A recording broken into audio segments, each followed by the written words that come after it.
Alright, let's start with tax invoice credit and debit notes.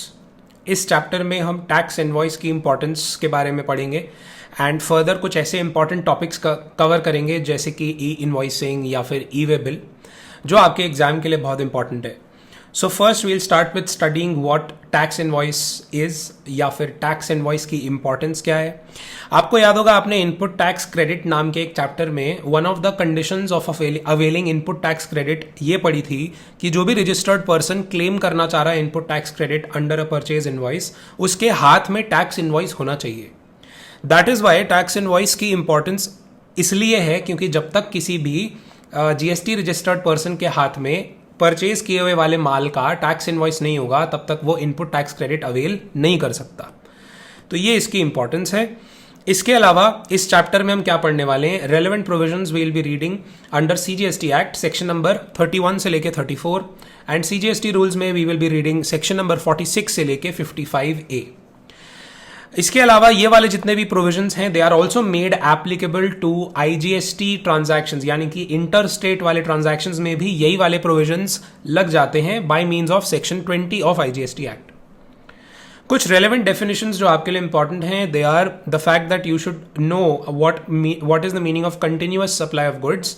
So continuous supply of goods का मतलब है ऐसे इस तरह से गुड्स जब प्रोवाइड किए जाते हैं when they are provided continuously or on recurrent basis under a contract, whether or not by means of a wire, cable, pipeline, other conduit. जैसे फॉर एग्जांपल, अगर गैस ट्रांसपोर्ट होके जा रही है फ्रॉम से the supplier's manufacturing location to the recipient's business place जहाँ पर उसको वो गैस की नीड है, तो पाइपलाइन के थ्रू जब गैस ट्रांसफर हो रही है रेगुलरली और पूरे साल भर हो रही है, उस वाले ट्रांजैक्शन को आप कंटिन्यूअस सप्लाई ऑफ गुड्स में गिनते हैं।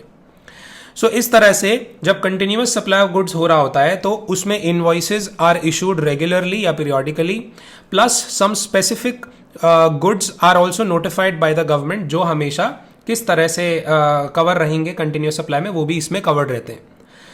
इसके अलावा कंटिन्यूअस सप्लाई ऑफ सर्विसेज नाम का एक definition you should also know. Supply of services which are provided or agreed to be provided continuously or on recurrent basis under a contract for greater than 3 months with periodic payment obligations, या फिर some other specified services notified by the government, वो भी covered हो जाएंगी। But majorly अगर हम देखें supply of services को कंटिन्यूअस सप्लाई ऑफ सर्विसेज बोलने के लिए रेकरेंट या कंटिन्यूअस सप्लाई होना जरूरी है अंडर अ कॉन्ट्रैक्ट फॉर कितने समय, एटलीस्ट कितने समय से तो ज्यादा हो रहा हो, 3 महीने से ज्यादा के लिए रेगुलरली कोई सर्विस प्रोवाइड कर रहा हो, उसको हम कंटिन्यूअस सप्लाई ऑफ सर्विसेज में कवर कर लेते हैं and it should involve periodic payments या पेमेंट्स ऑब्लिगेशंस। नेक्स्ट कंसेप्ट जो आपको पता होना चाहिए दैट इज, ये आपके चैप्टर 4 एग्जेम्प्ट सप्लाई में भी कवर्ड है। We are just revising it over here. Exempt supply के कंसेप्ट में सप्लाई ऑफ गुड्स या सर्विसेज या both which attracts nil rate of tax, ये भी कवर्ड होता है। सप्लाई ऑफ गुड्स या services or both which is wholly exempt from tax under either section 11 और section 6, section 11 of CGST act and section 6 of IGST act, तो वो भी covered होता है। एंड नॉन टैक्सेबल सप्लाई भी कवर्ड होती है एग्जेम्प्ट सप्लाई नाम के इस कॉन्सेप्ट में। I hope you remember this from chapter number 4 exempt supplies. Okay. अब हम चालू करते हैं हमारा main chapter tax invoice section number 31 से। So section number 31 talks about what should be the prescribed format of a tax invoice। तो भाई section के अंदर तो कोई प्रिस्क्राइब फॉर्मेट है नहीं, लेकिन गवर्नमेंट ने आपको कुछ इंपॉर्टेंट फील्ड्स, कुछ इंपॉर्टेंट इंफॉर्मेशन बताई हुई है जो किसी भी जीएसटी रजिस्टर्ड पर्सन जब वो टैक्स इनवॉइस इशू करे उसमें एटलीस्ट वो फील्ड्स तो होनी चाहिए। So we'll read it now. No format prescribed for tax invoice in law, but certain compulsory fields are prescribed. Also, invoices may either be issued manually or electronically. No compulsion to issue them electronically. Tax invoice is to be issued by a registered person supplying taxable goods या services. I think this much is clear.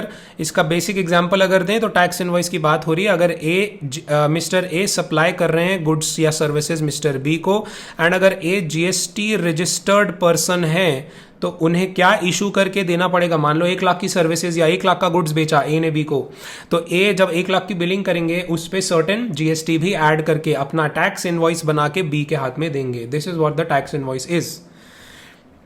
Now, what is the time limit given under section number 31 read with rule number 47 कि कब तक tax invoice issue करें। जैसे से for example एक certain date को mister A ने मिस्टर बी को गुड्स बेचे। अब मिस्टर ए को इनवॉइस इशू कब तक कर देना था? क्या सप्लाई से पहले करना था, या गुड्स के डिलीवरी के बाद करना था, या ड्यूरिंग द डिलीवरी पहले इशू करना था इनवॉइस, फिर माल निकालना था गोडाउन से, कैसे करना था? सो इसका हमें पढ़ना पड़ेगा section 31 read with rule number 47। Time limit दिया हुआ है। अगर कंटिन्यूअस सप्लाई ऑफ गुड्स नहीं है, जैसे कंटिन्यूअस सप्लाई, अभी मैंने ऊपर कंसेप्ट बताया आपको, अगर कंटिन्यूअस सप्लाई ऑफ गुड्स नहीं है देन वी विल सी क्या गुड्स की मूवमेंट इन्वॉल्व थी क्या। So we will first check what कि गुड्स की मूवमेंट इन्वॉल्व थी क्या, ट्रांसपोर्ट वगैरह होके गया क्या goods. So if movement of goods was involved then the time limit for issuance of tax invoice by the supplier is going to be either before और at the time of removal of goods. क्या keyword याद करेंगे? Removal of goods के समय तक या उससे पहले टैक्स इनवॉइस इशू किया जा सकता है। इसका नेक्स्ट पॉइंट जो आता है दैट इज अगर मूवमेंट ऑफ गुड्स इन्वॉल्व नहीं है फिर टैक्स इनवॉइस इशू करने की टाइम लिमिट क्या है? So if there is no movement of goods involve या in any other case before और at the time of delivery or making goods available to the recipient, जैसे से for example mister A ने mister B को एक machine supply किया, वो machine यहां पे बना हुआ नहीं था, ये नॉकडाउन कंडीशन में था, यानी कि ये मशीन को मिस्टर बी के ही लोकेशन पर जाकर यहां पर प्रॉपरली असेंबल किया गया है। सो मूवमेंट ऑफ गुड्स मैं कैसे कवर कर लूं इसको ऊपर, जब इसका पहले से वो मशीन रेडी नहीं थी तो मूवमेंट वाले केस में तो नहीं बैठा, but in any other case में बैठेगा। So here whenever mister A has या फिर the team of mister A has constructed or made that assembled that machine at the location of mister B, जब वो ready हो जाएगी और उसकी डिलीवरी सौंप दी जाएगी बी को या फिर वो अवेलेबल करा दी जाएगी बी को, उस समय तक या उससे पहले टैक्स इनवॉइस इशू कर देना है मिस्टर ए ने। Okay, next item time limit with respect to supply of services में। अगेन नॉट कंटिन्यूअस वाली सर्विसेज की बात नहीं हो रही, नॉर्मल सप्लाई ऑफ सर्विसेज की बात हो रही है अंडर एनी कॉन्ट्रैक्ट या सिंगल सप्लाई ऑफ सर्विस जैसे करता है कोई single supply of service. So invoice में बी इशूड बिफोर और even after the provision of service. भाई ध्यान रखना, गुड्स के केस में after the supply usually allow नहीं कर रहा था वो आपको सेक्शन एंड रूल, लेकिन सर्विसेज के केस में अगर आपने सप्लाई ऑफ सर्विसेज कर दिया है उसके कुछ समय बाद भी आप टैक्स इनवॉइस इशू कर सकते हो। पर कितने समय बाद? Specified period. Normal supply of services के केस में तो 30 दिन होता है। तो अगर मिस्टर ए ने मिस्टर बी को से फॉर एग्जांपल लीगल कंसल्टेंसी दी है, mister A is a lawyer, उसने लीगल कंसल्टेंसी बी को दी है, तो मिस्टर ए अब टैक्स इनवॉइस इशू करके देंगे बी को। उसमें क्या आएगा, उसमें कितने समय के अंदर अंदर उनको वो टैक्स इनवॉइस इशू करना है?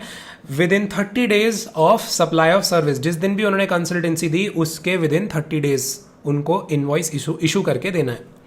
मतलब ये लास्ट डेट है, उससे पहले भी करना है तो उससे पहले कर सकते हैं। लेकिन insurers, banking companies and financial institutions including NBFC के केस में यही 30 दिन को आप ऐसे पढ़िए जैसे कि it is 45 days. Okay, so in the case of these type of services the tax invoice can be issued either before or even after the supply of provision of service, but not later than 45 days from the date of supply of service.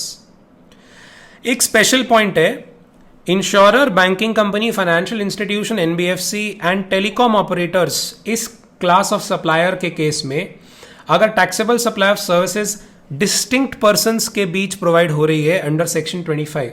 Distinct persons का concept आपने chapter number 2 supply के case में पढ़ा था। Distinct persons was it considered 2 circumstances.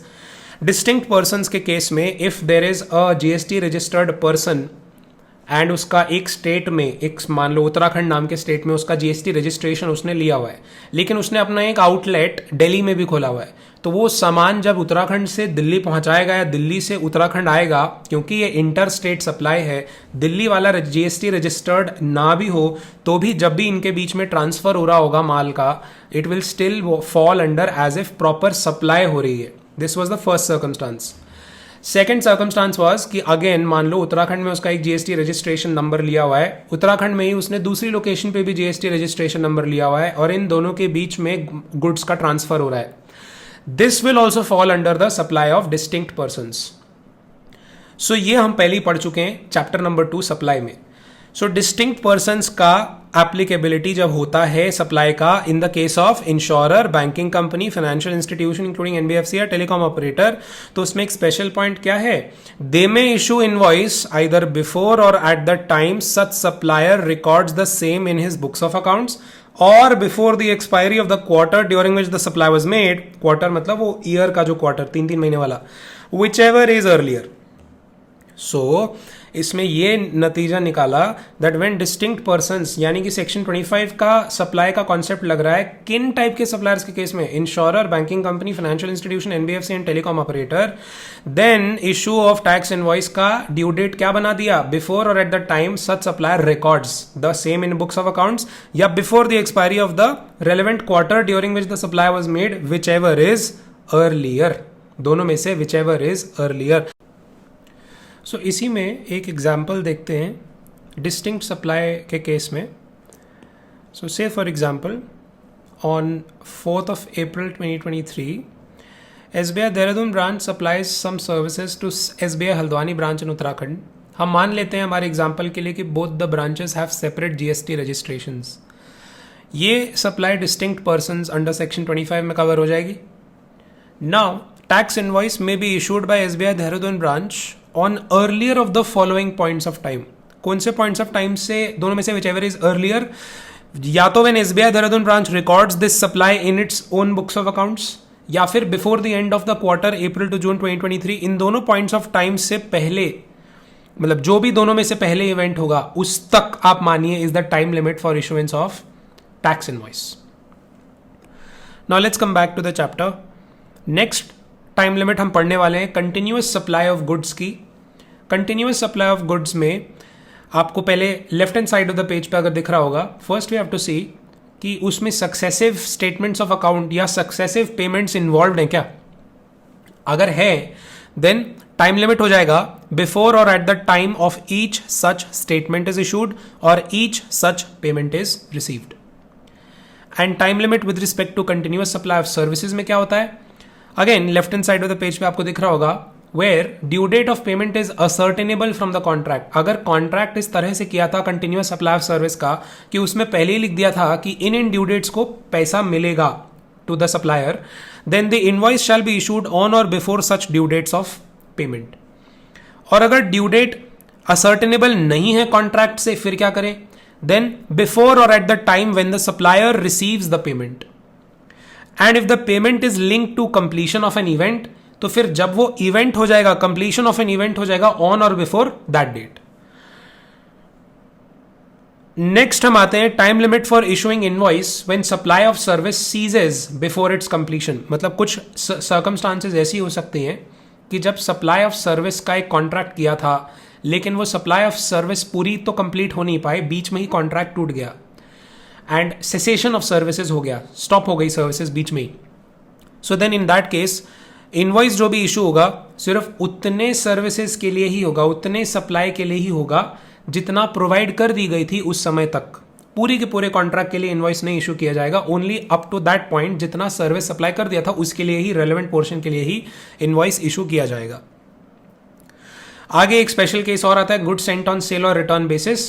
Cell और return basis में time limit of issuance of invoice is based on issued invoice to be issued before or at the time of supply, यानी कि final approval जब मिल जाता है ना cell और return basis में। तो सेल और रिटर्न बेसिस में क्या कॉन्ट्रैक्ट होता है कि जो बायर है, जो इंटरेस्टेड बायर है, वो गुड्स ले गया अपने पास और सप्लायर को बोला कि मैं थोड़े समय के लिए यूज करूंगा, अगर मुझे पसंद आएगा तो मैं आपको बता दूंगा, and then that will be the date on which the final sale will be called to have been made, जिस दिन उसने कंफर्मेशन दिया सप्लायर को कि हाँ मैं इंटरेस्टेड हूं इसको खरीदने में।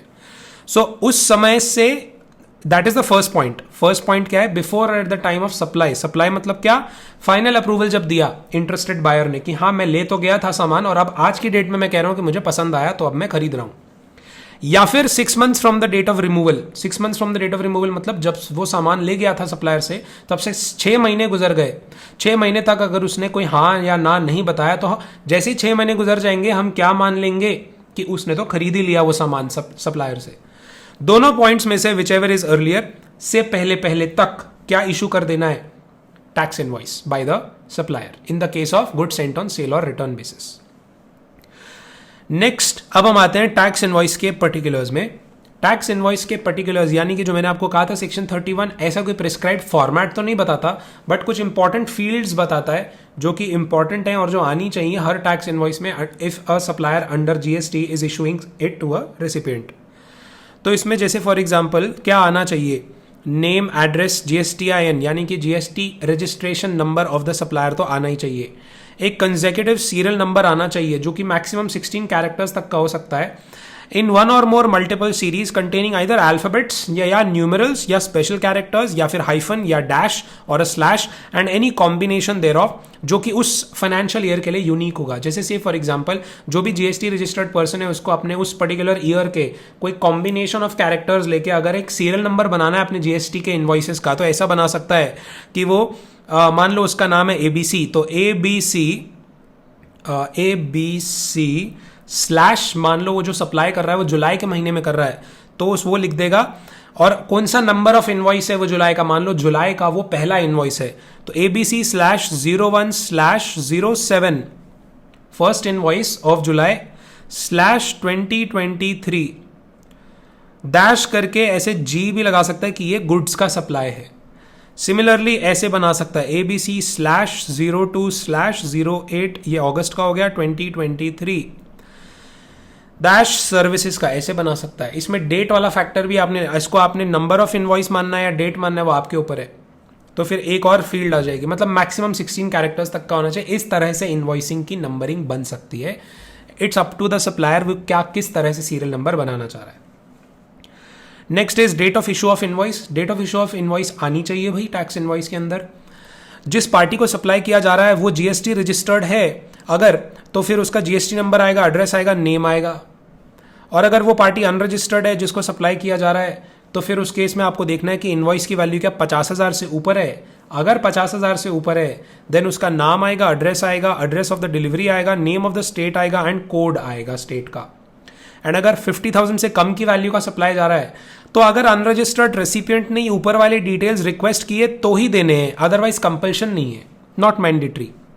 ओके, सप्लायर को अपने टैक्स इनवॉइस में HSN कोड और SSC कोड भी डालना जरूरी है। गुड्स या सर्विसेज का जो भी सप्लाई कर रहा है, गुड्स या सर्विसेज का डिस्क्रिप्शन डालना जरूरी है, क्या सामान सप्लाई हो रहा है।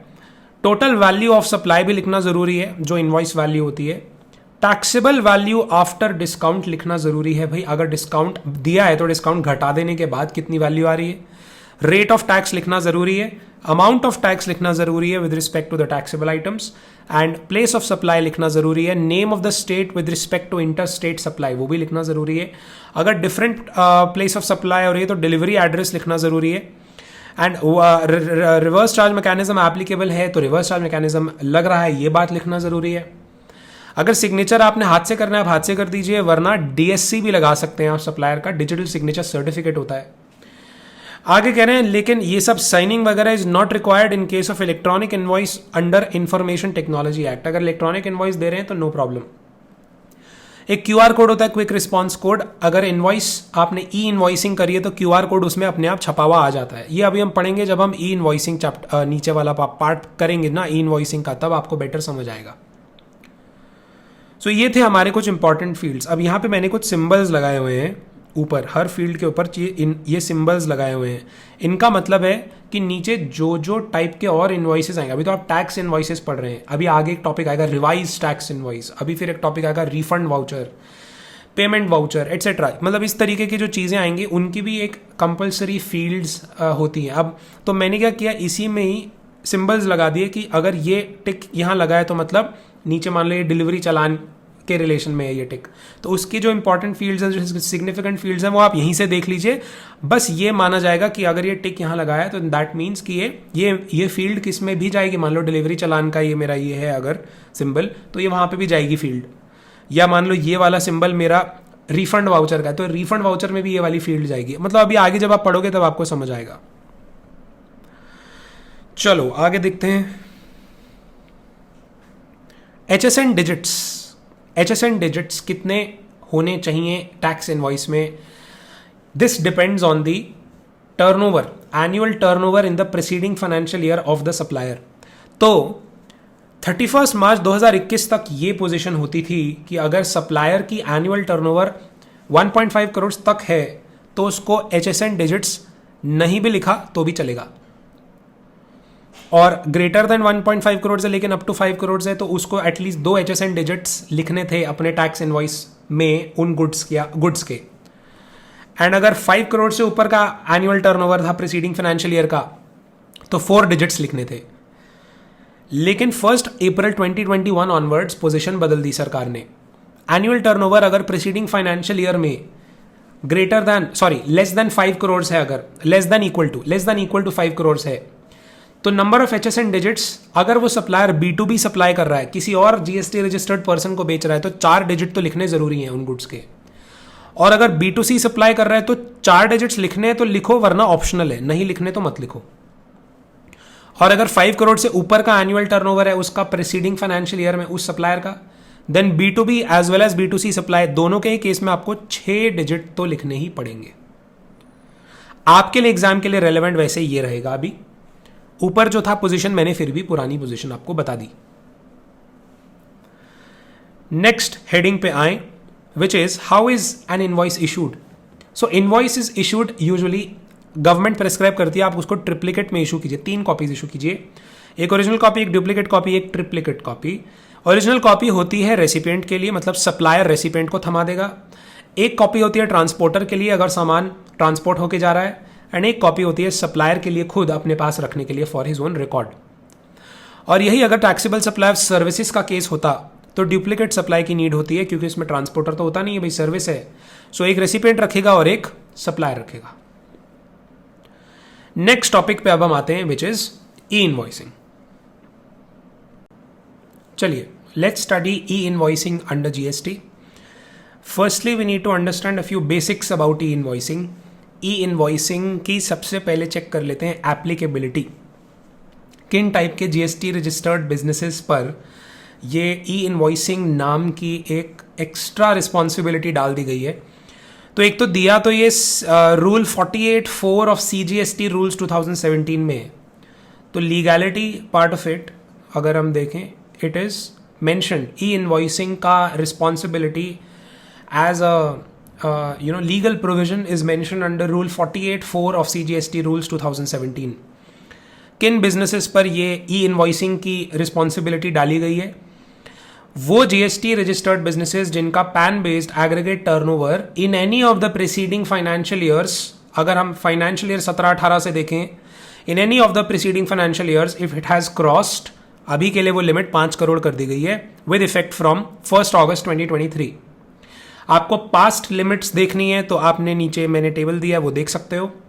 शुरुआत देखो इसकी कैसे हुई थी। It started from a threshold of 500 crore applicable with effect from 1 अक्टूबर 2020। फिर 100 करोड़ किया 1 जनवरी 2021 से, फिर 50 करोड़ किया 1 अप्रैल 2021 से, फिर 20 करोड़ किया 1 अप्रैल 2022 से, फिर 10 करोड़ किया 1 अक्टूबर 2022 से, लास्टली 5 करोड़ किया अभी रिसेंटली 1 अगस्त 2023 से। तो वो लोग जिनको ई इनवॉइसिंग में जिनकी कवरेज हो रही है वो लोग क्या कहलाते हैं? Notified persons. Such people who have to comply with e invoicing requirement shall be called as notified persons. Next, notified persons को क्या करना है? They have to issue e invoices in case of B2B sales. So to issue invoices in B2B sales, they would need to do certain compliances। कुछ upload करने पड़ेंगे उनको अपने normal invoices एक सर्टेन वेबसाइट पे, वो अभी उसके बारे में नीचे पढ़ेंगे। तो ई इनवॉइसिंग कह रहे हैं भाई ध्यान रखिए, ई इनवॉइसिंग के केस में कोई इनवॉइस ऐसे ही जनरेट नहीं करना है आपने, कोई सर्टेन चीज को कंप्लाई करके अपने अकाउंटिंग सॉफ्टवेयर से ऐसी कोई चीज जनरेट नहीं करनी है। नॉर्मल इन्वॉइसेस ही जनरेट होंगे और नॉर्मल इन्वॉइसेस का ही डेटा अभी भी GSTR 1 वगैरह में फाइल होगा। लेकिन आपको क्या करना है, अपने बिलिंग सॉफ्टवेयर से जो इन्वॉइस जनरेट हुआ उसको कहीं पर अपलोड करना है, जिसको हम बोलते हैं invoice registration portal. Invoice registration portal क्या करेगा, उसी इन्वॉइस को जो आपने अपलोड किया उसी में इस तरीके से कुछ अपने वेरिफिकेशन वाले चेंजेस कर देगा that now your invoice will become full proof. It's like कि आपने अपना इनवॉइस जनरेट किया अपने अकाउंटिंग या बिलिंग सॉफ्टवेयर से, उसी को उसके जो रिक्वायर्ड फील्ड्स है, जो मैंडेटरी फील्ड्स हैं ई इनवॉइसिंग के, वो सब मेक श्योर किया उसमें है। एटलीस्ट इतना तो बिलिंग सॉफ्टवेयर में चेंजेस करना पड़ेगा कि जो ई इनवॉइसिंग के मैंडेटरी फील्ड्स हैं वो उस बिलिंग सॉफ्टवेयर में भी अपडेट के बेसिस पे वो कवर्ड हो। सो वो चीजें जो कवर्ड हैं और आपके इनवॉइस में ऑलरेडी प्रेजेंट है, आपने वही इनवॉइस के डिटेल्स ऊपर अपलोड किए किस वेबसाइट में, इनवॉइस रजिस्ट्रेशन पोर्टल पे। इनवॉइस रजिस्ट्रेशन पोर्टल उसी पे एक ठप्पा लगा देगा which will be called as an invoice reference number, and उसी में एक क्यूआर कोड भी जनरेट कर देगा, उसी के ऊपर डिजिटल सिग्नेचर वगैरह भी कर देगा, और वही उसी की इस तरह की वेरीफाइड कॉपी उसी सप्लायर को वापस मिल जाएगी। So a GST e invoice will be valid only with a valid invoice reference number.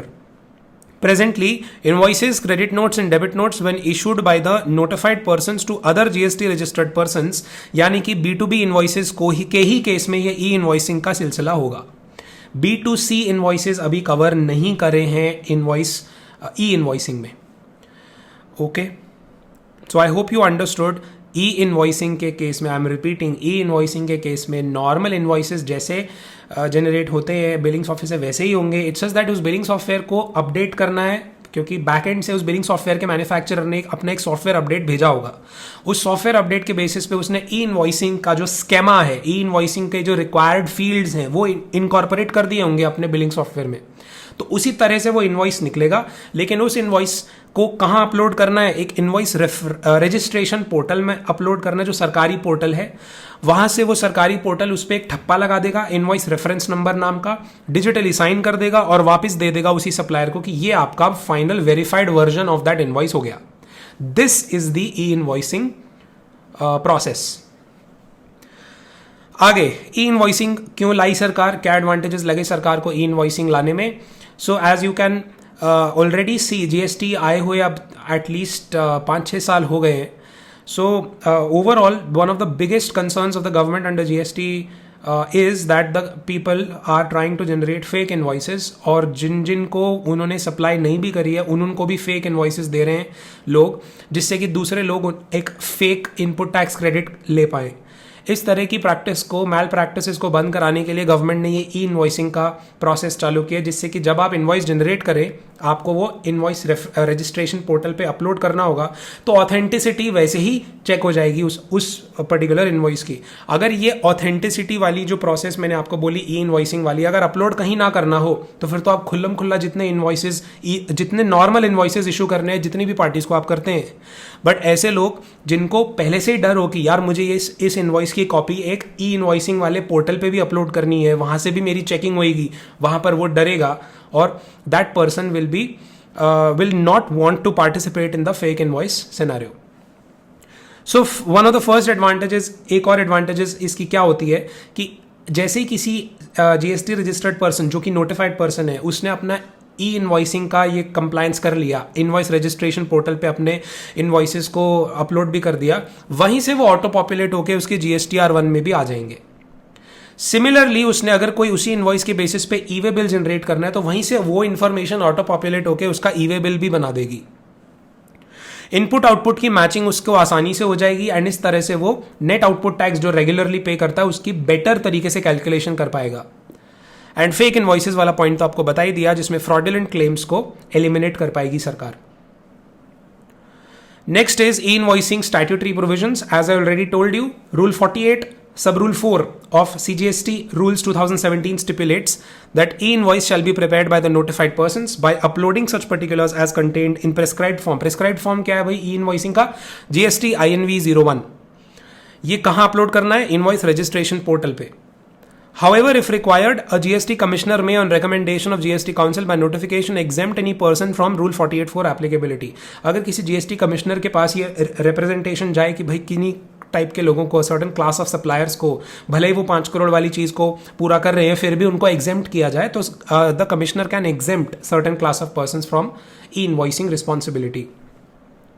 So if a notified person does not issue invoice in compliance of the above provision, then such invoice shall not be treated as an invoice only at at all as per GST law. तो ध्यान रखना, if you are a notified person and if you are not exempt from the e-invoicing criteria, तो आपको e-invoicing से comply करना ही है. It is a mandatory compliance and if you do not comply with it, government के हिसाब से आप फिर जो भी invoices issue करेंगे वो actual invoices, tax invoice माना ही नहीं जाएगा, वो अवैध होगा. It will be a void invoice.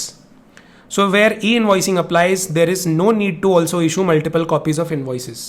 कह रहे हैं जहाँ इनवॉइसिंग लग रहा है वहां पर आपको ट्रिप्लिकेट और डुप्लीकेट वाली चीजें करने की भी जरूरत नहीं है, जो हमने अभी ऊपर पढ़ी थी. नेक्स्ट, ई इनवॉइसिंग से किन लोगों को एग्जेम्पशंस हैं? जैसा कि मैंने आपको बताया ऑलरेडी, B2C इनवॉइसेस को, यानी कि रजिस्टर्ड पर्सन अगर सप्लाई कर रहा है अनरजिस्टर्ड लोगों को, तो वहां ई इनवॉइसिंग नहीं लगेगा. दूसरा, e invoicing is not applicable in the case of input service distributor. इसका एक और क्लैरिफिकेशन है. Also if e invoice is issued by a notified person in respect of supplies made by him such that GST is payable on reverse charge basis, तो e invoicing लगेगा. सिर्फ अगर क्योंकि किसी ने रिवर्स चार्ज मैकेनिज्म वाला कुछ supply किया और उसमें ई इनवॉइसिंग लग रहा था उस पर, तो और क्राइटेरिया सेटिस्फाई हो रहा था उसका 5 करोड़ वाला, जस्ट बिकॉज ऑफ दैट आप मत मानिए कि ई इनवॉइसिंग नहीं लगेगा. बस मतलब आरसीएम बेसिस लग गया तो ऐसा मत मानिए कि ई इनवॉइसिंग नहीं लगेगा. ई इनवॉइसिंग विल स्टिल अप्लाई.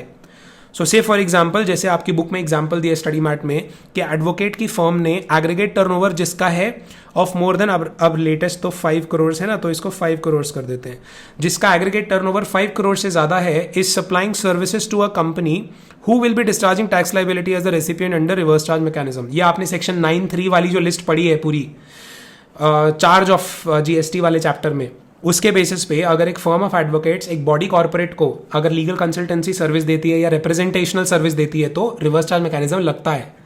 तो just because reverse charge mechanism लग रहा है एंड उस फर्म ऑफ एडवोकेट्स का प्रेसीडिंग फाइनेंशियल ईयर, किसी भी फाइनेंशियल ईयर का टर्नओवर 5 करोड़ को अगर क्रॉस किया था, तो still e invoicing will apply. Okay, they have to be reported and they have to be reported to the invoice registration portal. Next, तो और कौन सी एंटिटीज को एग्जेम्प्ट किया गया है from E invoicing responsibility despite कि उनका थ्रेशोल्ड 5 करोड़ को क्रॉस कर रहा है टर्नओवर का? Special economic zone units, SEZ units, ठीक है, insurer, banking company, financial institutions including NBFC, goods transport agency जो ट्रांसपोर्ट ऑफ गुड्स की सर्विस देते हैं, गुड्स कैरेज की by road, supplier of passenger transportation service, ऐसे सिनेमाटोग्राफिक फिल्म्स या multiplex screens जहां पर एडमिशन के लिए कुछ फी ली जाती है, उस प्रकार के सप्लायर्स. ये सभी टाइप के सप्लायर्स को एग्जेम्प्ट किया है फ्रॉम ई इनवॉइसिंग रिक्वायरमेंट. ध्यान रखना, सिर्फ SEZ यूनिट्स को एग्जेम्प्ट किया है, SEZ डेवलपर्स को एग्जेम्प्ट नहीं किया है. So for example, Maharaja private limited has an SEZ unit and a regular DTA मतलब domestic tariff area unit, both having the same pan. मतलब इस कंपनी का एक यूनिट SEZ एरिया में है, एक नॉन SEZ यूनिट एरिया है, non SEZ area unit है. तो इस कंपनी का मान लो एग्रीगेट टर्नओवर अगर था 5 करोड़ को क्रॉस करता हुआ, तो इसके ऊपर तो क्या लगेगा भाई? इसके ऊपर तो ई इनवॉइसिंग लग जाएगा. तो कह रहे हैं लेकिन उसमें भी आप ध्यान दीजिए, DTA यूनिट का 2 करोड़ था जो भी टर्नओवर था in the preceding FY. So in this scenario SEZ unit तो वैसे ही एग्जेम्प्ट है इनवॉइसिंग से, लेकिन जो DTA वाला यूनिट है, क्योंकि ओवरऑल कंपनी का जो टर्नओवर था 5 करोड़ को क्रॉस किया था, तो DTA यूनिट को तो ई इनवॉइसिंग से कंप्लाई करना पड़ जाएगा. So the eligibility is based on aggregate annual turnover on the common pan basis पे आप एलिजिबिलिटी देखते हो. हाँ, बस उसमें से उसी एंटिटी का अगर कोई SEZ यूनिट है वो एग्जेम्प्ट हो जाएगा, लेकिन नॉन SEZ यूनिट फिर भी कवर्ड रहेगा. ओके, अगर किसी ने ई इनवॉइस कर दिया एक बारी जनरेट, उसके बाद क्या ई इनवॉइस में ही आप ई इनवॉइसिंग वाले पोर्टल पे ही कुछ चेंजेस, अमेंडमेंट्स कर सकते हो या कैंसिलेशन कर सकते हो? The answer is no. But उसी के बेसिस पे जो आपका GSTR1 ऑटो अपडेट हो रहा था, GSTR1 में आप फाइल करने से पहले जो चेंज करना चाह रहे थे उस इनवॉइस में वो आप कर सकते हो. बट ई इनवॉइसिंग के पोर्टल पे एक बार आपने अपलोड कर दिया, फिर चेंजेस नहीं हो सकता. ई इनवॉइसिंग स्केमा के बारे में कुछ बताया आपकी बुक में, आपके स्टडी मैट में. So majorly they are trying to say कि पहले क्या होता था, डिफरेंट अकाउंटिंग या बिलिंग सॉफ्टवेयर्स के हिसाब से डिफरेंट तरीके से GST की बिलिंग चलती थी. सो से फॉर एग्जांपल, अगर एक सप्लायर है जिसने अपना एक बिलिंग सॉफ्टवेयर होता है मार्ग में मान लो उसने कुछ जनरेट किया है इनवॉइस, और दूसरी पार्टी अपना टैली नाम का एक सॉफ्टवेयर है उसमें डाल रही है वो इनवॉइस परचेज करके, तो इस तरह से आपस में डिफरेंट अकाउंटिंग सॉफ्टवेयर्स की यूनिफॉर्मिटी नहीं थी। सो गवर्नमेंट ने ई इनवॉइस निकाला, स्केमा, यानी कि स्केमा मतलब होता है फॉर्मेट निकाला कि ये इंपॉर्टेंट या ये मैंडेटरी फील्ड्स हैं, ये तो किसी भी अकाउंटिंग सॉफ्टवेयर में होनी चाहिए। उसके बेसिस पे inter operability of E invoices, यानी कि ऐसे इनवॉइसेज जो आपस में एटलीस्ट जो मशीन्स हैं, जो कंप्यूटर्स हैं, आपस में शेयर कर पाएं डेटा इजीली, उसके लिए भी ई इनवॉइस निकाला गया। बिकॉज ई इनवॉइस यूनिफॉर्मिटी ला देता है आपके इनवॉइसिंग के फॉर्मेट्स में, क्योंकि कोई अकाउंटिंग सॉफ्टवेयर अपना सिस्टम फॉलो कर रहा है, कोई दूसरा अपना सिस्टम फॉलो कर रहा है, उससे नहीं हो पाएगा। Government came out with its own system, own format, जो ई इनवॉइस भी सेटिस्फाई करता है।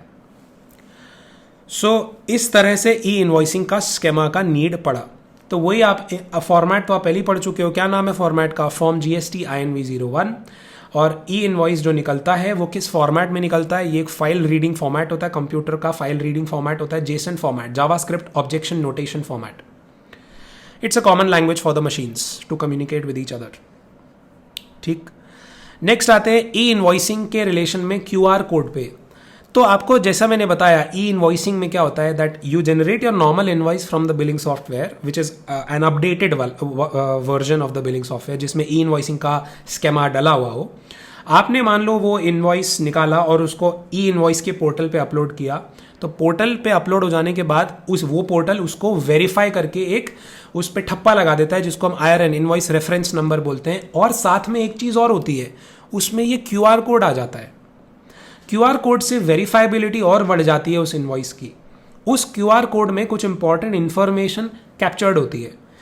ये इंपॉर्टेंट इंफॉर्मेशन इस बारे में होती है, जो नीचे फील्ड्स दी हैं उस QR कोड में ये इंपॉर्टेंट इंफॉर्मेशन कैप्चर्ड होती है, उसके अंदर होती है GSTIN of the supplier, GST registration number of recipient, invoice number of the supplier, date of generation of invoice, invoice का वैल्यू, चाहे टैक्सेबल वैल्यू चाहे gross tax, number of the line items, HSN code of the main item, the line item having highest taxable value, unique reference number यानी कि hash function, ये computer का एक secure करने का तरीका होता है, हैश फंक्शन बोलते हैं उसको, and date of generation of invoice reference number. ये तरीके की इंफॉर्मेशन आपके ई इनवॉइस के QR कोड में अपने आप आ जाती है once you upload that invoice on the IRP and when you get the IRN, invoice reference number जब छप जाता है तो एक QR कोड भी छप जाता है, उसमें ये इंफॉर्मेशन कैप्चर्ड होती है। ये फील्ड्स आपको लर्न करनी है। Okay, this finishes your e invoicing topic. लेकिन आपके स्टडी मैट में ई इनवॉइसिंग के टॉपिक के जस्ट बाद डायनामिक QR कोड नाम का एक और टॉपिक दिया है। तो डायनामिक QR कोड क्या है भाई? ये इसका भी रिलेशन है क्या कुछ ई इनवॉइसिंग से? The answer is no, this topic is not related to e invoicing. जो QR कोड था ये ई इनवॉइसिंग वाला QR कोड था जो मैंने आपको ऊपर बता दिया, लेकिन नीचे जो डायनामिक QR कोड की बात हो रही है ये स्पेसिफिकली B2C इनवॉइसेस की बात हो रही है। So this dynamic QR code, और वैसे भी ये रूल 46 के अंडर में है। आप जो ऊपर पढ़ रहे थे वो रूल 48(4) था ई इनवॉइसिंग का, पर अब जो चालू हो गया that is rule 46 of CGST rules 2017।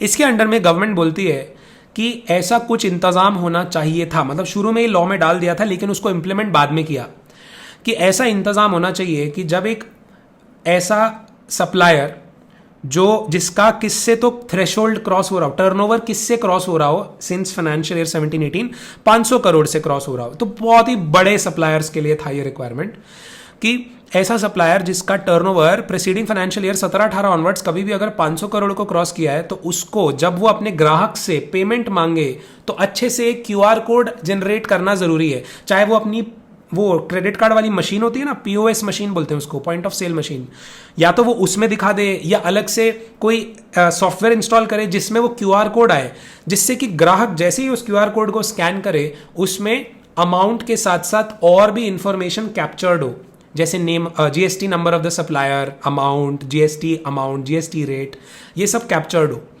तो ऐसा एक इंतजाम होना चाहिए था। ये तो पहले ही इन्होंने लॉ में डाल दिया था लेकिन इंप्लीमेंट अभी रिसेंटली किया है। सो दिस QR कोड वाला requirement is simply for the big suppliers, भाई 500 करोड़ से ऊपर वाले, कि आप प्लीज अपने जनरेशन ऑफ इनवॉइस या जब आप पैसा मांगते हो अपने ग्राहक से तो आप उसको एक QR कोड जनरेट करके दो जिसमें कुछ इंफॉर्मेशन कैप्चर्ड हो। क्या इंफॉर्मेशन कैप्चर्ड हो? ये कैप्चर्ड हो, ये इंफॉर्मेशन कैप्चर्ड हो। सप्लायर का जीएसटी नंबर, सप्लायर का यूपीआई आईडी, पेई का जो भी बैंक अकाउंट में पैसा जाएगा, सप्लायर का bank account, payee bank account का number, IFSC code, tax invoice number, invoice का date, total invoice value and GST amount along with the breakup, GST amount along with the breakup, यानी कि उसमें CGST, एसडीएसटी, IGST वगैरह क्या क्या लग रहा है, ये सब पैरामीटर्स आने चाहिए in that dynamic QR code. उसको स्कैन करें and then accordingly make the digital payment. इस तरह का इंतजाम होना चाहिए। ठीक, so this is the explanation for it. अब डायनामिक क्यूआर कोड का रिक्वायरमेंट से किसको तो बिल्कुल ही एग्जेम्प्ट कर दिया, कह रहे हैं इन लोगों को तो बिल्कुल ही एग्जेम्प्ट कर दो। कौन लोग? Insurer, banking company, financial institution including NBFC, goods transport agency, supplier of passenger transportation, multiplex screen में जो एडमिशन वाले जो सर्विस होती है, and lastly OIDR services, supply of online information database access और रिट्रीवल सर्विस, जो ऑनलाइन सर्विसेज देते हैं डेटाबेस से रिलेटेड, गूगल ड्राइव जैसे, नेटफ्लिक्स, ये सब ऑनलाइन सर्विस देते हैं। ये सब क्या सर्विस है? OIDR services. ओके, सो उन लोगों को एग्जेम्प्ट कर दिया डायनामिक क्यूआर कोड के रिक्वायरमेंट से। आगे ये भी बोला कि in case of exports also ये डायनामिक क्यूआर कोड का रिक्वायरमेंट की जरूरत नहीं है। As regards the supplies made for exports, though such supplies are made by a registered person to an unregistered person, since e-invoices are already required। तो ये क्योंकि export वाली चीज तो वैसे ही ऊपर किस में कवर्ड है? ई-इनवॉइसिंग में कवर्ड है, क्योंकि ई-इनवॉइसिंग में ऑलरेडी कवर्ड है और वो B2B के सप्लाई के तरीके से ही मानी जाती है, इसीलिए उसको B2C में जबरदस्ती डालने की नीड नहीं है। That is why it is not covered under dynamic QR code requirement at all, अगर कोई सप्लायर एक्सपोर्ट कर रहा है। ठीक, फील्ड्स मैंने आपको बता दिया। अब आगे आता है सर्टेन केसेस में डायनामिक क्यूआर कोड का एक्चुअली अगर किसी सप्लायर ने कंप्लाई नहीं किया, लेकिन वो किसी और तरीके से कोई और रिक्वायरमेंट पूरी कर रहा हो, तो भी मान लिया जाता है कि उसने डायनामिक क्यूआर कोड की रिक्वायरमेंट भी पूरी कर ली, मान लिया जाता है। सो डीम्ड रिक्वायरमेंट पूरी मानी जाती है। कब? In what all cases? So first case is if a supplier provides या displays dynamic QR code, but the customer opts to make a payment without using the dynamic QR code, and the supplier provides the cross reference of such payment made without use of dynamic QR code on the invoice। इसका क्या मतलब supplier कौन सा था? वही 500 करोड़ से cross कर रही है जिसकी टर्नओवर वो वाला था, उसको डायनामिक क्यूआर कोड दिखाना चाहिए था अपने ग्राहक को eight the time of payment, उसने दिखाया, लेकिन कस्टमर ने वो डायनामिक क्यूआर कोड को स्कैन करके पेमेंट नहीं किया, उसने किसी और मोड से पे कर दिया। सो देन अब सप्लायर को क्या करना है? वो डायनामिक क्यूआर कोड का जो रेफरेंस है वो उस पेमेंट वाउचर पे लिख देना है, क्रॉस रेफरेंस दे देनी है। अगर उसने ऐसा कर लिया तो मान लिया जाएगा कि उसने डायनामिक क्यूआर कोड का रिस्पॉन्सिबिलिटी पूरे तरीके से निभा लिया। सो यही बात नीचे लिखी है कि या तो अगर कस्टमर ने किसी और मोड से पे कर दिया, like UPI, credit, debit card, online banking, या उसने कैश से पे कर दिया, तो बस कस्टमर सप्लायर को क्या करना है? उसी डायनामिक क्यूआर कोड का क्रॉस रेफरेंस इस वाले पेमेंट वाउचर में दे देना है, तो हम मान लेंगे कि सप्लायर ने तो अपना रिस्पॉन्सिबिलिटी निभाया। Next, case number 2, if a supplier makes available to the customers an electronic mode of payment like UPI, collect UPI and similar other modes through mobile applications or computer based applications, where though the dynamic QR code is not displayed but the details of the merchant as well as transactions are displayed या captured otherwise। इस case में क्या करें? कह रहे हैं ऐसा case में क्या करें जहां पर सप्लायर ने डायनामिक क्यूआर कोड तो नहीं दिखाया, लेकिन उसने यूपीआई का अपना वो जो नॉर्मल वाला बार कोड, नॉर्मल वाला वो जो उसका क्यूआर कोड होता है वो दिखाया, डायनामिक क्यूआर कोड नहीं दिखाया, नॉर्मल यूपीआई का क्यूआर कोड दिखाया। फिर क्या करें? So in such cases if the cross reference of the payment made using such electronic mode is made on the invoice and the invoice shall be deemed to comply with the requirement of dynamic QR code. However, if the payment is made after generation or issue of invoice, the supplier shall provide dynamic QR code on the invoice। So they are saying, अगर cross reference कर दिया आपने अपने invoice में उस UPI के transaction number का तो चलेगा, लेकिन अगर पेमेंट इशुएंस ऑफ इनवॉइस के बाद हो रही है तब तो भाई आपको डायनामिक क्यूआर कोड देना ही पड़ेगा। तो मतलब मैं ऐसा बोलूं, फर्स्ट पैराग्राफ जो ये एक्सेप्शनल था, ये सिर्फ तभी लग सकता है अगर पेमेंट इशुएंस ऑफ इनवॉइस से पहले की गई हो। अगर इशुएंस ऑफ इनवॉइस के बाद पेमेंट हो रही है फिर तो डायनामिक क्यूआर कोड देना ही पड़ेगा, then there is no escape. Case 3, in case of a prepaid invoice, यही बात केस 2 से ही निकल के आ रही है कि अगर प्रीपेड इनवॉइस है पहले ही उसने पे कर दिया था, तो क्या करें? So again cross reference of the payment received, जो भी इलेक्ट्रॉनिक मोड या कैश से जैसे भी आई है उसका आप क्रॉस रेफरेंस दे दीजिए ऑन द इनवॉइस। तो हम मान लेंगे कि आपने डायनामिक क्यूआर कोड का रिक्वायरमेंट पूरा कर लिया। लेकिन अगर इशुएंस ऑफ इनवॉइस के बाद पेमेंट हो रही है, आफ्टर इशुएंस ऑफ इनवॉइस हो रही है, तो फिर तो भाई सप्लायर को डायनामिक क्यूआर कोड देना ही पड़ेगा। Then there is no exception. Case number 4, in case where e-commerce operator online application has complied with dynamic QR code requirements, whether the supplier using the e-commerce portal or application will still be required to comply with dynamic QR code। इसका मतलब अगर Amazon वाले dynamic QR code का requirement पूरा कर रहे हैं तो Amazon पर बेचने वाले मिस्टर X जिनका प्रोडक्ट लिस्टेड है Amazon की वेबसाइट पे, उनको भी खुद से भी करना है क्या डायनामिक क्यूआर कोड का रिक्वायरमेंट पूरा? कह रहे डायनामिक क्यूआर कोड रिक्वायरमेंट तो वैसे भी देखो उन सप्लायर पर लगता है who are, if such person is liable to issue invoices with dynamic QR code for B2C supplies. In case the supplier is making supply through e-commerce portal or application and the said supplier gives a cross reference of the payment received in respect of the said supply on the invoice, then such invoices would be deemed to have complied with the requirements of dynamic QR code. In cases other than prepaid supply where payment is made after generation, the supplier shall provide dynamic QR code. हर बार यही कह रहे हैं, अगर prepaid supply है तो आप अपना cross referencing से काम चला लो। लेकिन अगर प्रीपेड सप्लाई नहीं है, सप्लाई इशुएंस ऑफ इनवॉइस के बाद अगर पेमेंट करी जा रही है भाई, फिर तो डायनामिक क्यूआर कोड का रिक्वायरमेंट पूरा करना पड़ेगा। Then there is no exceptional clause that will be applicable. Okay, so this finishes your e invoicing and dynamic QR code part of the chapter. चलिए नेक्स्ट कुछ स्पेशल केसेस कवर कर लेते हैं under tax invoice. For example कुछ situations में tax invoice ना issue करके tax invoice जैसा ही कोई दूसरा डॉक्यूमेंट इशू करना पड़ता है, जैसे कि रिवाइज टैक्स इनवॉइस नाम का एक कॉन्सेप्ट है which is stated under section number 31 read with rule 53।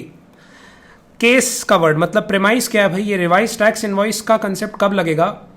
It is to be issued for those invoices that were issued between the effective date of registration under GST law, यानी कि वो date जब आपका 20 लाख 10 लाख या 40 लाख का जो भी थ्रेशोल्ड था वो क्रॉस किया आपने, यानी कि when you became liable for GST registration, वो वाली डेट से लेकर कितने समय तक का as compared to the date of actual grant of certificate of the GST registration। So for example अगर आपका जीएसटी थ्रेशोल्ड जो क्रॉस हुआ, मान लेते 1 जुलाई को क्रॉस हुआ, आपने इंस्टेंटली जीएसटी रजिस्ट्रेशन के लिए अप्लाई किया, आपको जीएसटी रजिस्ट्रेशन 18 जुलाई को मिला, यानी कि रजिस्ट्रेशन सर्टिफिकेट में डेट लिखी है 18 जुलाई, तो 1 जुलाई से 18 जुलाई तक का जो समय है उसमें भी आपने कुछ ना कुछ तो सामान बेचा होगा और उसमें आपने कोई टैक्स इनवॉइस तो इशू नहीं किए होंगे क्योंकि तब तक आप एक्चुअली रजिस्टर्ड तो नहीं थे। So now the government allows you to amend और रिवाइज दोज टैक्स इनवॉइसेस, वो जो 1 से 18 के बीच के जो भी आपने सामान बेचा उसका टैक्स इनवॉइस का रिवाइज करने का मौका मिलता है। और अब आप क्या करेंगे, उन्हीं ग्राहकों को अब आप एक्चुअल टैक्स इनवॉइस देंगे रादर देन जो आपने पहले कच्चे में बिल दे दिया था, अब आप उसी को किस में रिवाइज करके देंगे, टैक्स इनवॉइस करके देंगे। Revised tax invoice is to be issued within 1 month from the date of issuance of certificate of GST registration. Revised tax invoice is to be written on all of them, कि ये वाला GST invoice revised वाला है। Consolidated revised tax invoice का भी concept होता है कि अगर आपने जिन जिन लोगों को सामान बेचा था वो अनरजिस्टर्ड रेसिपिएंट्स थे, तो उनको आप जितना भी मतलब एक बंदे को आपने मान लो जितने भी रुपए का सामान बेचा था उसी को आप उस पूरे सामान का उस पूरे वैल्यू को मान लो उसको आपने 4 कच्चे बिल दिए थे, वो सामान जो बेचा 4 कच्चे बिल देके बनाया था वो सामान, तो वो 4 कच्चे बिल का आप एक ही कंसोलिडेटेड रिवाइज टैक्स इनवॉइस दे सकते हैं, नो प्रॉब्लम, ऐसा कर सकते हैं प्रोवाइडेड जो रेसिपिएंट था वो क्या था, अनरजिस्टर्ड रेसिपिएंट था, बाकी सिचुएशन वही रहेगी। However with respect to interstate supply, consolidated revised tax invoice cannot be issued if the value of supply is greater than 2.5 lakhs with respect to any unregistered recipient। इस बात का ध्यान रखना पड़ेगा। अगर इंटरस्टेट सप्लाई थी, रेसिपिएंट अनरजिस्टर्ड था, लेकिन कोई भी वैल्यू उसकी कोई 2.5 लाख से ऊपर की थी सप्लाई की, वो वाले को आप रिवाइज टैक्स इनवॉइस कंसोलिडेटेड वाले में मत जोड़िए, उसका अलग से रिवाइज टैक्स इनवॉइस दीजिए। अच्छा, अब एक स्पेसिफिक सर्कमस्टांस और आती है। अच्छा, एक चीज और, रिवाइज टैक्स इनवॉइस के ऊपर मैंने एक सिंबल लगाया है, वो ये सिंबल है लाल टिक मार्क इन ब्रैकेट, लाल टिक मार्क वाला। तो जो मैंने आपको पहले कहा था कि टैक्स इनवॉइस के कुछ पैरामीटर्स होते हैं, फील्ड्स होती हैं, उसी में मैंने मार्किंग करी हुई है कि वो कौन से फील्ड्स मैंडेटरी होंगे for other kind of documents also. तो जहाँ जहाँ इन फील्ड्स में आपको ये लाल वाला टिक मार्क दिख रहा है, मान लीजिए वो किसमें भी इंपॉर्टेंट है, मतलब टैक्स इनवॉइस में तो आएंगे, वो एक रिवाइज टैक्स इनवॉइस के लिए भी इंपॉर्टेंट है। तो जिस फील्ड के सामने मैंने लाल टिक मार्क नहीं लगाया हुआ, वो फिर रिवाइज टैक्स इनवॉइस के लिए इंपॉर्टेंट नहीं है। लाइक HSN SSC वगैरह, ये रिवाइज टैक्स इनवॉइस के लिए इंपॉर्टेंट नहीं है। इस तरह से समझे। चलिए वापस आए। रिवाइज टैक्स इनवॉइस के बाद एक और छोटा कंसेप्ट आता है, that say for example there is a GST registered person जो बहुत सारे ऐसे सप्लाईज करते हैं, जैसे जो रिटेल की दुकानें होती हैं, ग्रोसरी स्टोर होते हैं, फार्मा के जो छोटे छोटे ड्रग स्टोर्स होते हैं, मेडिसिन की दुकानें होती हैं, वो बहुत ज़्यादा ऐसे सप्लाईज भी करती हैं दिन भर में इस तरह की, जो 200 रुपये से कम की वैल्यू का सामान होता है वो बेचती हैं, और रेसिपेंट उसमें अनरजिस्टर्ड होता है। रेसिपेंट उसमें अनरजिस्टर्ड होता है और जो सामान होता है उसकी वैल्यू 200 रुपये से तो कम होती है। तो और रेसिपेंट अलग से कोई टैक्स इनवॉइस भी नहीं मांगता। तो ऐसे केसेस में दिन भर में ऐसे दुकान वाले क्या करें, दिन भर में देखें पहले, जो भी GST रजिस्टर्ड दुकान वाले हैं उनके बारे में बात कर रहा हूँ, अनरजिस्टर्ड GST वाले तो बात ही नहीं कर रहा।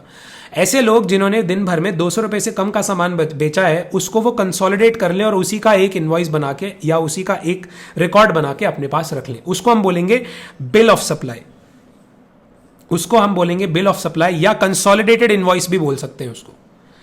ठीक, उसको हम कंसोलिडेटेड इनवॉइस भी बोल सकते हैं। सो उस केस में जैसे फॉर एग्जांपल ये एक इलस्ट्रेशन है, इस तरह से सप्लाई किया गया सामान during the day by Jain and Sons. Jain and Sons तो GST रजिस्टर्ड है। अब जैसे फॉर एग्जांपल राघव ट्रेडर्स को बेचा, राघव ट्रेडर्स को जो सामान बेचा 190 रुपये, यानी कि 200 रुपये से कम का बेचा, लेकिन राघव ट्रेडर्स रजिस्टर्ड है, तो ये कंसोलिडेटेड इनवॉइस के कंसेप्ट में नहीं आएगा। ध्रुव एंटरप्राइजेस है, ये अनरजिस्टर्ड है, लेकिन इसको सामान 200 रुपये से ऊपर बेचा, तो इसको अलग से एक इनवॉइस जनरेट करके देना पड़ेगा। गौरव नाम का एक पेंटर है, वो अनरजिस्टर्ड है, लेकिन सामान 500 रुपये का लेके गया, तो इसको भी प्रॉपरली एक GST इनवॉइस देना पड़ेगा, कंसोलिडेटेड इनवॉइस में नहीं आएगा ये। ओबेरॉय ऑर्फनेज है, अनरजिस्टर्ड एंटिटी है, और 188 रुपीज का सामान लेके गए हैं। नीचे एक इंफॉर्मेशन और लिखी है, none of the recipients require a tax invoice, Raghav Traders being a composition dealer. ठीक है, determine in respect of which the above supplies Jain and Sons may issue a consolidated tax invoice. Okay, so Oberoi Orphanage इसमें cover हो रहा है, जो consolidated invoice में ही जिसका आ सकता है, एंड एक आराध्या नाम का स्टूडेंट है, अनरजिस्टर्ड है, 158 का सामान, ये भी इसमें कवर हो जाएगा। ये दो लोगों का कंसोलिडेटेड इनवॉइस में ही एक रिकॉर्ड मेंटेन हो जाएगा। हमने राघव ट्रेडर्स जो ऊपर था उसको क्यों नहीं कवर किया भाई, क्योंकि वो एक रजिस्टर्ड पर्सन है। Value of supplies even though less than 200, लेकिन वो है कौन, वो है तो भैया GST रजिस्टर्ड ही, इसलिए कंसोलिडेटेड इनवॉइस में नहीं आएगा, क्योंकि कंसोलिडेटेड इनवॉइस में आने के लिए क्या होना चाहिए रेसिपेंट को, अनरजिस्टर्ड, लेकिन वो है ना GST रजिस्टर्ड है, भले ही कॉम्पोजिशन वाला है लेकिन है तो GST रजिस्टर्ड। ठीक, आगे बढ़ते हैं।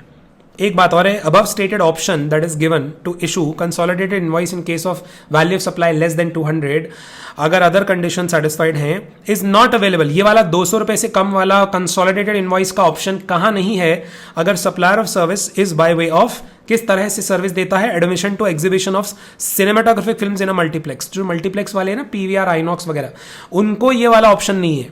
अगर उन्होंने मूवी की टिकट बेची 100 रुपए की, तो है तो 200 से नीचे, लेकिन उनको ऐसा अलाउड नहीं है कंसोलिडेटेड इनवॉइस इशू करना, उनको सेपरेट इनवॉइस इशू करके देना पड़ेगा हर बारी, चाहे 50 रुपए की टिकट हो, चाहे 100 रुपए की, चाहे 150 रुपए की, वटेवर। ठीक, नेक्स्ट कॉन्सेप्ट आता है बिल ऑफ सप्लाई। भाई बिल ऑफ सप्लाई बहुत सिंपल कॉन्सेप्ट है। बिल ऑफ सप्लाई का के बारे में आप चार्ज ऑफ GST चैप्टर में जब आपने कॉम्पोजिशन लेवी सेक्शन 10 के बारे में पढ़ा था, तो आपको याद होगा, हमने ये पढ़ा था कॉम्पोजिशन स्कीम जिन्होंने ऑप्ट करी होती है वो लोग टैक्स इनवॉइस इशू नहीं करते, they issue bill of supply. तो एक तो वो सिचुएशन कवर हो गई। और कौन लोग इशू करते हैं बिल ऑफ सप्लाई, वो लोग जो सिर्फ और सिर्फ एग्जेम्प्टेड सामान बेचते हैं, जो GST में जिन पर लगता ही नहीं है, वो लोग भी बिल ऑफ सप्लाई इशू करेंगे, टैक्स इनवॉइस इशू नहीं करेंगे। टू बी मेंशन, अच्छा और क्या है, बिल ऑफ सप्लाई के ऊपर एक लाइन मेंशन करनी होती है, composition taxable person not eligible to collect tax on supplies. ठीक है, बिल ऑफ सप्लाई की मैंडेटरी फील्ड्स क्या है, ये मैंडेटरी फील्ड्स हैं, इनको आप रीड कर लीजिएगा। नेक्स्ट कंसेप्ट आता है invoice cum bill of supply. तो कुछ सिचुएशंस में आप एक ही इनवॉइस के अंडर में कुछ टैक्सेबल सामान भी बेच रहे हैं, कुछ नॉन टैक्सेबल यानी कि एग्जेम्प्ट सामान भी बेच रहे हैं, उस केस में invoice cum bill of supply issue किया जाता है। इट्स वेरी सिंपल, जो टैक्सेबल सामान है उस पर जीएसटी लगेगा, जो एग्जेम्प्ट सामान है उस पर जीएसटी नहीं लगेगा, बट इनवॉइस एक ही होगा, उसको हम बोलते हैं ICB, invoice cum bill of supply. Next concept is that of receipt voucher. Receipt voucher क्या होता है? It is issued by a registered supplier on successful receipt of advance payment with respect to supply of goods या services या both. It is like an evidence of advance payment that he has received. If at the time of receipt of advance अगर rate of tax determinable नहीं है, मतलब उसको अभी समझ नहीं आ रहा है कि ये जिस सर्विस या जिस गुड्स के अंडर में सेटल होएगा ये वाला पेमेंट, उसका क्या रेट रहेगा, तो फिर आप किस रेट पर एडवांस पे आप अभी फिलहाल जीएसटी चार्ज कर लीजिए 18%। और अगर nature of supply not determinable है तो आप फिर इंटरस्टेट ही मान लीजिए, यानी कि आईजीएसटी लगा लीजिए उस पर। रिफंड वाउचर क्या होता है? रिफंड वाउचर में सिचुएशन है कि एडवांस पेमेंट आया था रजिस्टर्ड सप्लायर को, लेकिन फाइनल सप्लाई करने को उसको नहीं मिला। Subsequently, no supply is made, so no tax invoice is issued. Now the registered supplier shall issue a refund voucher to the customer against such payment. वो जो पैसा अब लौटाएगा उसका एक रिफंड वाउचर दे देगा। ठीक। पेमेंट वाउचर क्या है? It is to be issued by a recipient at the time of making payment if he is liable to pay tax under reverse charge. So ये कौन इशू करेगा? रेसिपिएंट इशू करके देगा उस सप्लायर को जिसने इस रेसिपिएंट को ऐसा सप्लाई किया है गुड्स या सर्विस जिस पर रिवर्स चार्ज में टैक्स लगता है। So a registered recipient liable to pay tax under reverse charge under 9(3) या 9(4) is to issue an invoice with respect to goods or services are both received from an unregistered supplier who is not registered as on the date of receipt of goods or services are both by the recipient। इसका क्या मतलब है भाई? एक चीज तो ध्यान से, मैंने जो आपको पेमेंट वाउचर का कंसेप्ट बताया उसमें क्या सिचुएशन बताई कि सप्लायर जो है इस तरह की रेसिपिएंट को सर्विस दे रहा है या गुड्स बेच रहा है जिस पर रिवर्स चार्ज में जीएसटी लगता है। उस केस में रेसिपिएंट ही सप्लायर को क्या इशू करके देगा? एक पेमेंट वाउचर। डन। फिर एक चीज और है, जब ऐसा एक रजिस्टर्ड रेसिपिएंट है, मतलब जिसको गुड्स या सर्विसेज मिल रही हैं वो तो रजिस्टर्ड है, लेकिन जिससे मिल रही है वो अनरजिस्टर्ड है, तो ये रजिस्टर्ड रेसिपिएंट उस अनरजिस्टर्ड वाले सप्लायर को क्या इशू करके देगा? Tax invoice. इसके बाद एक और चीज लिखी है जो आपने पहले भी पढ़ी हुई है ऊपर पिछले चैप्टर्स में, कि जो बिल्डर्स या प्रमोटर्स होते हैं जिनको जीएसटी रिवर्स चार्ज में पे करना पड़ता है किसी भी इन किसी भी तरीकों के बेसिस पे, प्रॉबेबली क्योंकि उसने at least 80% of inputs GST registered person से नहीं खरीदा था, तो जो शॉर्टफॉल है, जितना भी 80% का शॉर्टफॉल है उतना तो उस पे जीएसटी रजिस्टर्ड ये वाला प्रमोटर किस पे करेगा? जीएसटी ऑन रिवर्स चार्ज पे करेगा। या जहां उसने सीमेंट खरीदा उसने अनरजिस्टर्ड लोगों से, वहां पर भी रिवर्स चार्ज लगेगा। या जहां उसने कैपिटल गुड्स खरीदे रिवर्स चार्ज बेसिस पे, वहां पर भी लगेगा। सो इन केसेस में भी क्या कंसेप्ट लगेगा? पेमेंट वाउचर का। This recipient will issue to the supplier payment voucher, मतलब जो बिल्डर है जिसने सामान खरीदा, इन 3 सिचुएशंस के अंडर में अगर वो रिवर्स चार्ज में कवर हो रहा है तो he will issue what? Payment voucher to the supplier. इसके अलावा invoice is definitely to be issued by the recipient if he is liable to pay tax under 9394 and receive supply from an unregistered person. अगर supply उसको unregistered person से मिली, इस reason से reverse charge लगा, फिर तो ये जो रेसिपिएंट है ये टैक्स इनवॉइस ही इशू करेगा।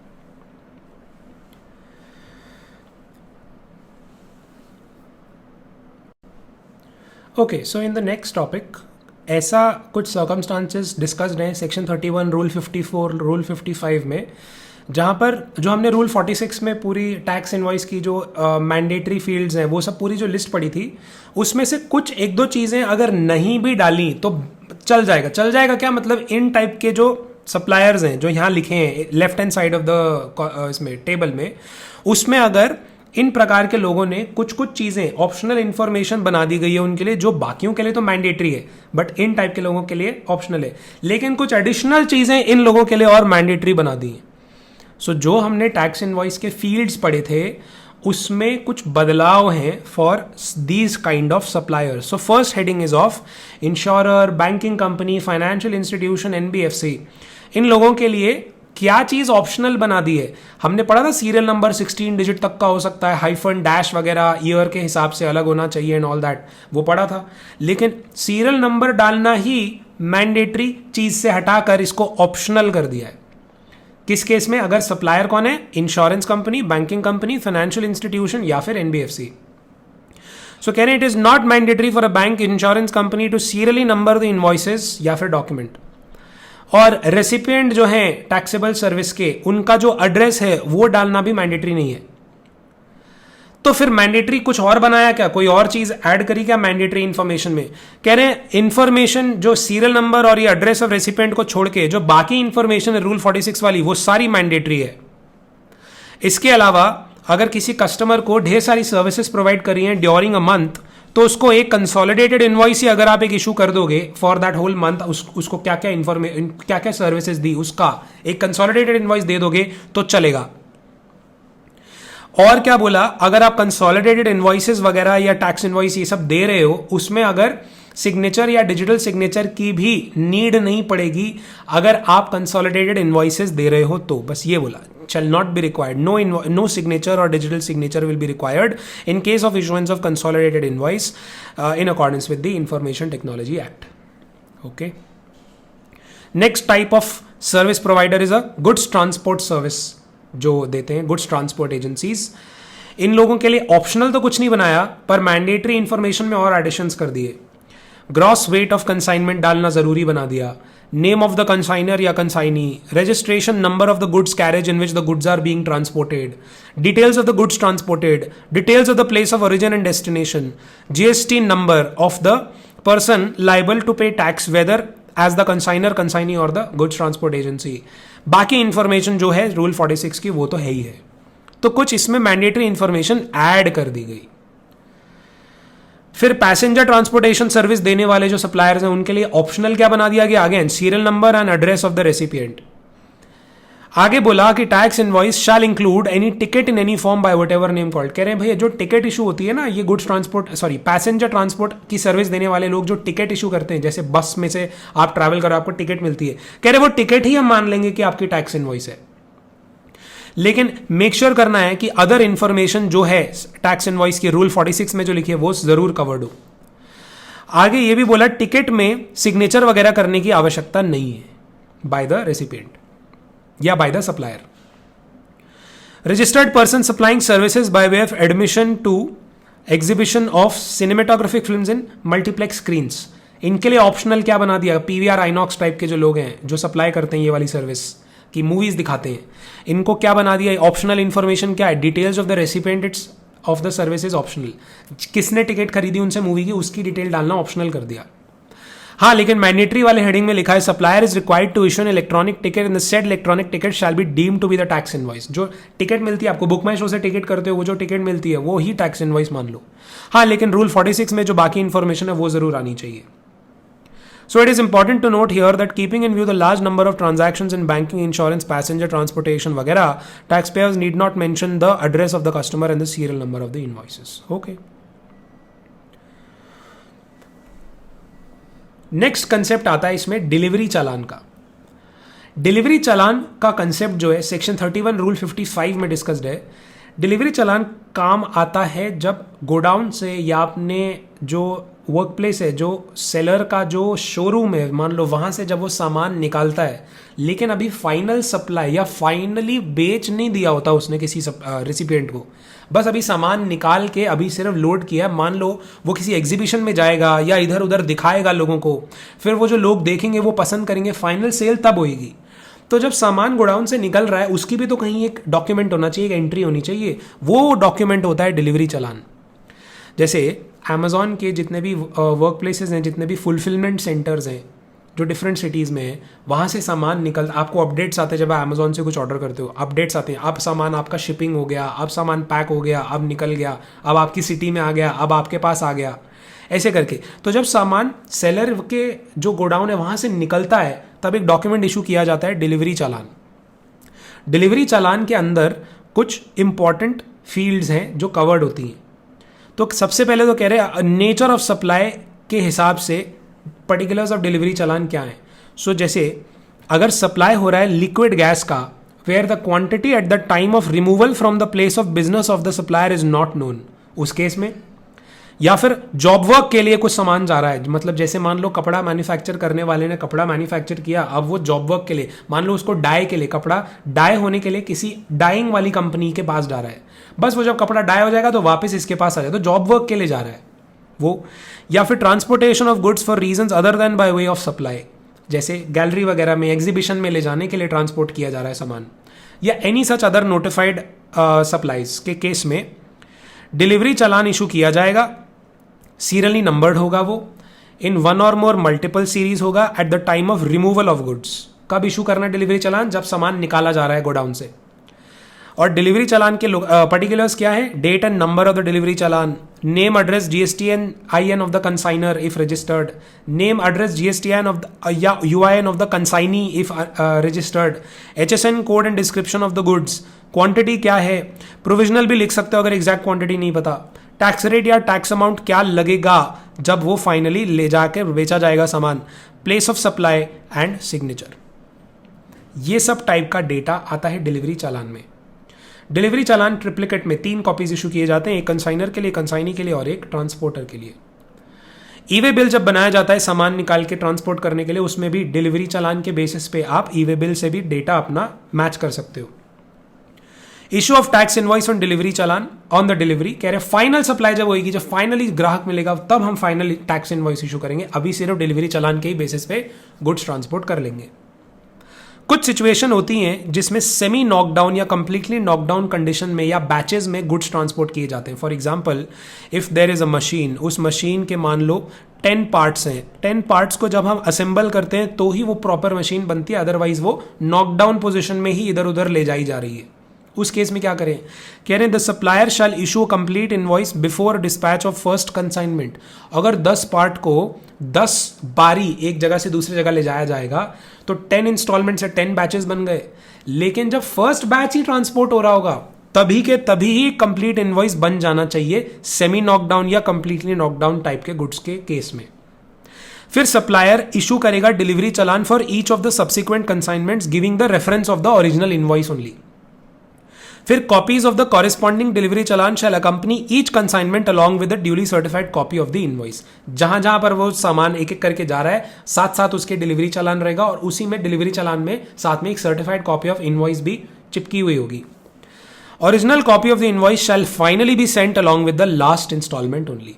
ग्राहक के पास फाइनल इंस्टॉलमेंट के साथ साथ ही जो है ओरिजिनल इनवॉइस जो पहले ही बना लिया था वो अब जा रहा है। This is how semi knockdown या completely knockdown goods are transported. Delivery challan का काम और कहां आता है? मैंने आपको पहले बताया, जहां सेल ऑन अप्रूवल बेसिस होना होता है या आर्ट वर्क्स, आर्टिस्ट की गैलरीज वगैरह में पेंटिंग्स वगैरह बिकती हैं, ज्वेलरी बेची जाती है, उस तरह से। सो वहां पर भी जब तक फाइनल सप्लाई ना हो जाए तब तक डिलीवरी चालान से ही काम चलाया जाता है।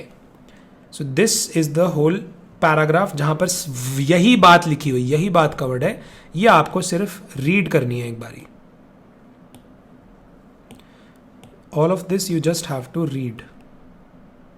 ओके, लास्ट कंसेप्ट आता है आपके चैप्टर का, which is credit and debit notes. Credit and debit notes का सिंपल आपने फंडा पकड़ लेना है। क्रेडिट नोट का काम क्या होता है? अगर मान लो एक सप्लायर ने 100 रुपए का सामान बेचा था बायर को, एंड अब उस 100 रुपए के सामान में से मान लो 20 रुपए का सामान बायर ने सप्लायर को वापस कर दिया, तो उस 20 रुपए के सामान के रिलेशन में सप्लायर उसको क्रेडिट नोट इशू करके देगा उस बायर को, और उसमें ये लिखा होगा कि 20 रुपए का सामान मेरे पास वापस आ रहा है एंड 20 रुपए की सप्लाई इस तरीके से कैंसिल हो रही है।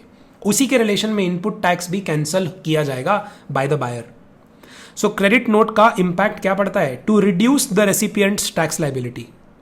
एंड डेबिट नोट का इंपैक्ट प्लस सप्लीमेंट्री इनवॉइस का भी इंपैक्ट क्या पड़ता है? It increases the recipient's liability. तो मतलब मान लो, दूसरा एग्जांपल देता हूं, सप्लायर ने बायर को 100 रुपए का सामान सप्लाई करना था, लेकिन गलती से उसने सिर्फ 80 रुपए का सामान ही भिजवाया, तो 20 रुपए का सामान एक्नॉलेज करने के लिए डेबिट नोट इशू किया जाएगा टू द बायर कि हाँ कि भाई मैंने 100 रुपए का सामान सप्लाई करना था, 80 का ही भिजवाया, 20 का अभी और भिजवा रहा हूं।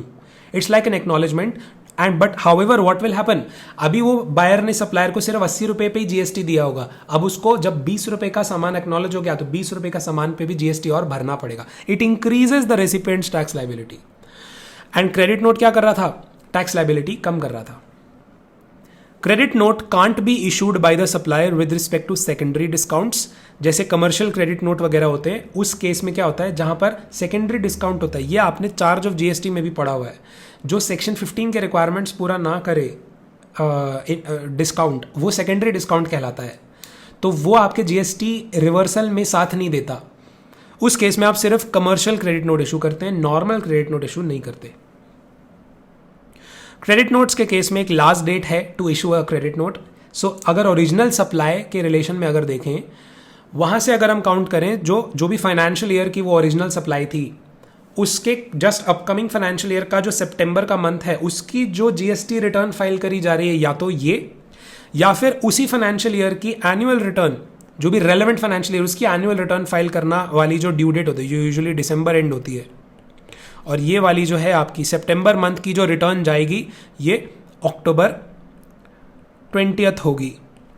तो अगर दोनों में से विच एवर इज अर्लियर वाला जो पॉइंट है, उस तक आप मान लीजिए is the last date to issue credit note. So for example financial year 22-23 के मई मंथ में एक इनवॉइस इशूड था, वही 100 रुपये वाला, 100 रुपये की सप्लाई, उसी को अब घटा के इसमें 20 रुपीज़ का क्रेडिट नोट करना है।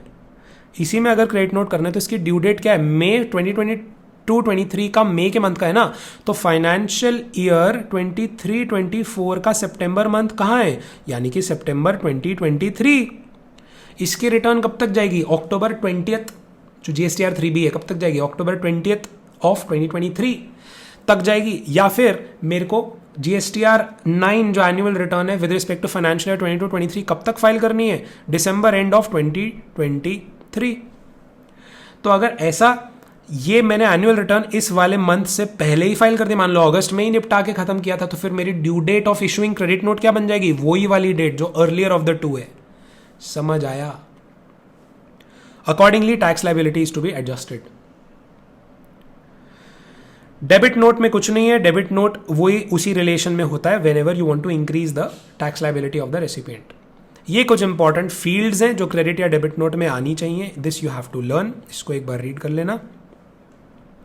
Last 2 sections of your chapter, section number 32 कि उस केस में क्या होगा जहां पर जीएसटी रेट चेंज हो गया है। So a person who is not a registered person, अच्छा सॉरी, ये दूसरा सेक्शन है। Section number 32 is in relation to unauthorised collection of tax. जो लोग जीएसटी रजिस्टर्ड नहीं है, या जो रजिस्टर्ड तो हैं जो लेकिन करेक्ट रेट पे कलेक्ट नहीं कर रहे हैं जीएसटी, उन लोगों को रोकने के लिए ये सेक्शन है।